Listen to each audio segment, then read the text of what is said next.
കോതമംഗലം രൂപതയുടെ ചരിത്രത്തിൽ ആദ്യമായി രൂപത മുഴുവൻ സംഘടിപ്പിച്ച ദിവ്യകാരുണ്യ പ്രയാണത്തിന് സമാപനമായി. രൂപതയിലെ 14 ഫൊറോനകളിലെ 110-ലധികം പള്ളികളിൽ 14 ദിവസങ്ങളിൽ ദിവ്യകാരുണ്യനാഥനെത്തി.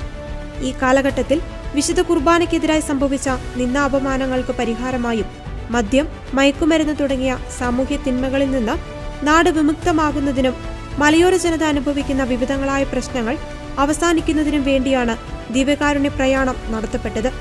ഓരോ ദിവസവും ഓരോ ഫൊറാന പള്ളിയിൽ അവസാനിക്കുന്ന തരത്തിലാണ് പ്രയാണം ക്രമീകരിച്ചിരുന്നത്. ഈശോയിൽ സ്നേഹമുള്ളവരെ, കോതമംഗലം രൂപതയുടെ ചരിത്രത്തിൽ ആദ്യമായി ഈശോ മിശിഹായുടെ ജനനത്തിൻ്റെ 2025 ജൂബിലി വർഷത്തിൽ രൂപത മുഴുവനും, രൂപതയുടെ 14 ഫൊറോനകളും 114 ദേവാലയങ്ങളും ആഘോഷപൂർവമായി ദിവ്യകാരുണ്യനാഥനെ സ്വീകരിച്ച് ഏറ്റുവാങ്ങിക്കൊണ്ട് നടത്തപ്പെട്ടു വരുന്ന വിശുദ്ധ കുർബാനയുടെ പ്രയാണത്തിലാണ് നാം ഇപ്പോൾ ആയിരിക്കുക. ഈ ദിവ്യകാരുണ്യ പ്രയാണം രൂപതാധ്യക്ഷനായ അഭിവന്ദ്യമാർ ജോർജ് മടത്തിക്കണ്ടത്തിൽ പിതാവിന് പരിശുദ്ധാത്മ പ്രേരണയാൽ രൂപപ്പെട്ടതും ദൈവജനത്തിൻ്റെയൊക്കെ വലിയ പ്രോത്സാഹനവും ആവശ്യവുമായി ഉയർന്നു വന്നതുമായ ഒരു സംഗതിയാണ്.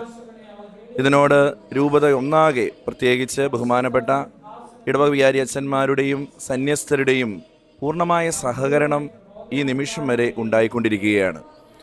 ഇന്നേ ദിവസം രൂപതയിൽ 14 ഫൊറോനകളെയും പൂർത്തീകരിച്ച് അവസാനത്തെ ഫൊറോനയായ കോതമംഗലം ഫൊറോനയിൽ പ്രയാണം നടത്തപ്പെടുകയാണ്. ഇപ്പോൾ നാം ആയിരിക്കുന്നത് കോതമംഗലം ഫൊറോനയിലെ നാടുകാണി പള്ളിയിലാണ്. വളരെയധികം ദൈവാനുഗ്രഹത്തിൻ്റെയും അഭിഷേകത്തിൻ്റെയും നിമിഷങ്ങളായിരുന്നു ഈ 14 ദിവസങ്ങളിലും നേരിട്ട് അനുഭവിക്കുവാൻ സാധിച്ചത്. പ്രയാണത്തിൽ യാത്ര ചെയ്തിട്ടുള്ള എല്ലാ പുരോഹിതർക്കും, ഈ ശുശ്രൂഷയിൽ സഹകരിച്ച എല്ലാ സന്യസ്തർക്കും, ഇതിൽ പങ്കാളികളായി മാറിയ എല്ലാ ദൈവജനത്തിനും ഭൗതികവും ആത്മീയവുമായ വലിയ അഭിഷേകമുണ്ടെന്നുള്ളതിന് അനവധി സാക്ഷ്യങ്ങൾ ഇതിനോടകം ലഭിച്ചിരിക്കുന്നു. അപൂർവമായി മാത്രം നടക്കുന്ന ഈ ചടങ്ങിൽ ജനപങ്കാളിത്തം ശ്രദ്ധേയമായിരുന്നു. നൂറുകണക്കിന് ആളുകളാണ് റോഡരികുകളിലും വീടുകളുടെ മുമ്പിലും ദേവാലയത്തിലും ദിവ്യകാരുണ്യനാഥനെ കാണുവാൻ വന്നെത്തിയത്. കൊച്ചുകുട്ടികളും വാർദ്ധക്യത്തിലുള്ളവരും ഉൾപ്പെടെ പ്രാർത്ഥനാ നിരതരായി നിൽക്കുന്ന കാഴ്ച ഏറെ ഹൃദയസ്പർശിയായിരുന്നു. ഏപ്രിൽ 11 വെള്ളിയാഴ്ച കോതമംഗലം കത്തീഡ്രൽ പള്ളിയിൽ ആഘോഷമായ ചടങ്ങുകളോടെ പ്രയാണം സമാപിച്ചു. ഏകരക്ഷകനും നാഥനുമായ ഈശോ നമ്മോടുകൂടെ വസിക്കുന്ന ദൈവമാണെന്നും പ്രതിസന്ധികളിൽ അവിടുന്ന് നമ്മെ സംരക്ഷിക്കുമെന്നും ദിവ്യകാരുണ്യ സമാപന സന്ദേശത്തിൽ കോതമംഗലം രൂപതാധ്യക്ഷൻ മാർ ജോർജ് മടത്തിൽക്കണ്ടത്തിൽ പിതാവ് പറഞ്ഞു. സ്നേഹമുള്ളവരെ, കോതമംഗലം രൂപതയ്ക്ക് ദൈവം നൽകിയ വലിയ ഒരു സമ്മാനമാണ് ഈ ജൂബിലി വർഷത്തിലെ ദിവ്യകാരുണ്യ പ്രയാണം നടത്തുവാൻ സാധിച്ചു എന്നുള്ളത്. 2000 വർഷങ്ങൾക്കപ്പുറം ഈശോ പലസ്തീനയിലൂടെ നടന്നുപോയി അനേകർക്ക് ആശ്വാസവും അനുഗ്രഹവും പ്രദാനം ചെയ്തതുപോലെ കോതമംഗലം രൂപതയിലെ എല്ലാ ഇടവകളിലൂടെയും ദിവ്യകാരുണ്യത്തിലൂടെ സന്നിഹിതനായ ഈശോ അനേകർക്ക് അനുഗ്രഹം പ്രദാനം ചെയ്തു. മാർച്ച് മാസം 27-ാം തീയതി ആരംഭിച്ച ദിവ്യകാരുണ്യ പ്രയാണം 14 ഫൊറോനകളിലെ എല്ലാ ഇടവകളിലൂടെയും കടന്ന് ഈ മാസം 11-ാം തീയതി കോതമംഗലം കത്തീഡ്രലിൽ സമാപിക്കുമ്പോൾ അനേകായിരങ്ങൾക്ക് അനുഗ്രഹം ലഭിക്കുകയുണ്ടായി.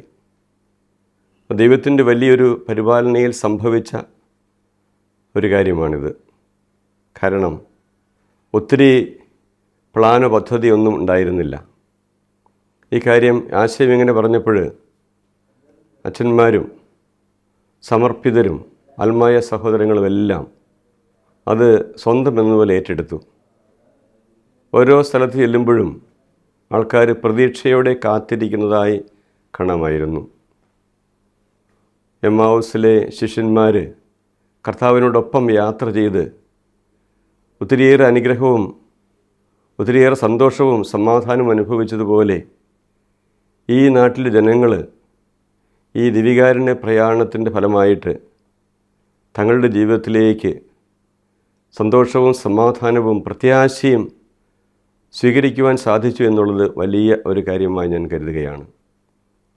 ഈസ്റ്ററിൻ്റെ സമയത്തേക്ക് നാം പ്രവേശിക്കുമ്പോൾ, അല്ലെങ്കിൽ ഈ കാലഘട്ടത്തിൽ പ്രത്യാശയുടെ തീർത്ഥാടകരായിട്ടാണ് സഭ മുന്നോട്ട് പോയിക്കൊണ്ടിരിക്കുന്നത്.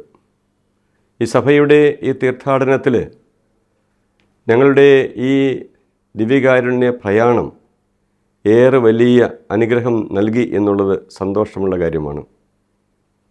ഇതിനെ സഹകരിച്ച എല്ലാവരെയും ദൈവം സമർത്ഥമായി അനുഗ്രഹിക്കട്ടെ. ഈ പ്രയാണത്തിലൂടെ ലഭിച്ച നന്മയും അനുഗ്രഹങ്ങളും എല്ലാവരുടെയും ജീവിതത്തിൽ തുടർന്നും മുന്നോട്ട് പോകുവാൻ ശക്തിയായി തീരട്ടെ. പ്രത്യാശയോടെ നമുക്കൊരുമിച്ച് സ്വർഗത്തിലേക്കുള്ള യാത്രയിൽ മുന്നോട്ട് പോകാം. ദൈവം അനുഗ്രഹിക്കട്ടെ.